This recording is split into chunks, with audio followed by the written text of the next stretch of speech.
ক্ষমতা নেয়ার পর প্রথমবার 5 দিনের এশিয়া সফরে এসেছিলেন ডোনাল্ড ট্রাম্প। পূর্ব ও দক্ষিণ পূর্ব এশিয়ায় কাটিয়ে খুশি মনে ফেরতও গেছেন তিনি। মাঝের এই কয়টা দিন প্রশংসা আর শ্রদ্ধাঞ্জলি পেয়ে কেটে গেছে। মালয়েশিয়ায় নামার পর দেশটির প্রধানমন্ত্রী আনোয়ার ইব্রাহিম প্রশংসায় ভাসান ট্রাম্পকে। থাইল্যান্ড ও কম্বোডিয়ার মধ্যে অস্ত্রবিরতির ঘটনাকে প্রায় অসম্ভব জানিয়ে এটা অর্জনে ট্রাম্পের সাহস ও দৃঢ়তার ভূয়সী প্রশংসা করেন তিনি।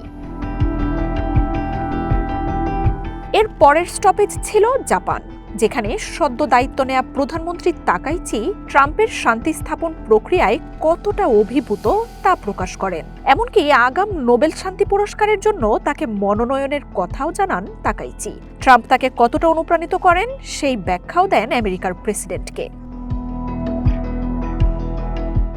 সবশেষ সাউথ কোরিয়া তো ট্রাম্পের হাতে রাজার এক মুকুটই তুলে দিয়েছে। দেশটির প্রেসিডেন্ট লি জাই মিয়ং ট্রাম্পকে গোল্ডেন এক ক্রাউন উপহার দিয়েছেন। প্রাচীন সিলা কিংডমের প্রতীক এই মুকুট, যা দেশটির সর্বোচ্চ সজ্জার অংশ।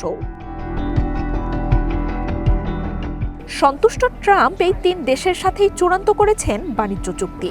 এমনকি চায়নাও ট্রাম্পের প্রশংসা থেকে বাদ যায়নি। সোমবার দেশটির পররাষ্ট্রমন্ত্রী ওয়াং ই ট্রাম্প ও শি জিনপিংকে ওয়ার্ল্ড ক্লাস লিডার বলে জানান। ট্রাম্পের আগমন আর তাকে ঘিরে প্রশংসা রাষ্ট্রীয় পর্যায়ের কূটনীতির ভাষাই বদলে দিচ্ছে। আল জাজিরাকে সিঙ্গাপুর ম্যানেজমেন্ট ইউনিভার্সিটির প্রফেসর হেনরি গাও জানান, ট্রাম্পের মন জয় করতে এশিয়ার নেতাদের এমন প্রচেষ্টা চোখে পড়ার মতো। এসব দেশের রাজা মহারাজাদের সাথে লেনদেনের দীর্ঘ ইতিহাস রয়েছে, আর সেই অভিজ্ঞতাই কাজে লাগছে ট্রাম্পের ক্ষেত্রেও। তবে শুধু এশিয়ার নেতারাই নন, পশ্চিমা দেশগুলোও ট্রাম্পকে তোষামোদ করেই চলেছে।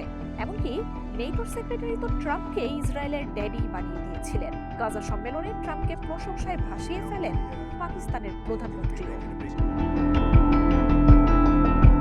ট্রাম্প বরাবরই তার সমালোচকদের নিজে ব্যক্তিগতভাবে টার্গেট করে থাকেন। আত্মপ্রশংসা ও কৃতিত্ব নিতেও খুব ভালোবাসেন এই নেতা। অন্য রাষ্ট্রনেতাদের হয়তো এমন কোনো আচরণে টেনে হিচড়ে বাদ দিতে চেষ্টা করতেন বিরোধীরা, তবে ট্রাম্পের উদ্ভট আচরণেও কেউই সেই সুযোগ পান না। মার্জিয়া উপমা, ওয়ান ইন্টারন্যাশনাল ডেস্ক।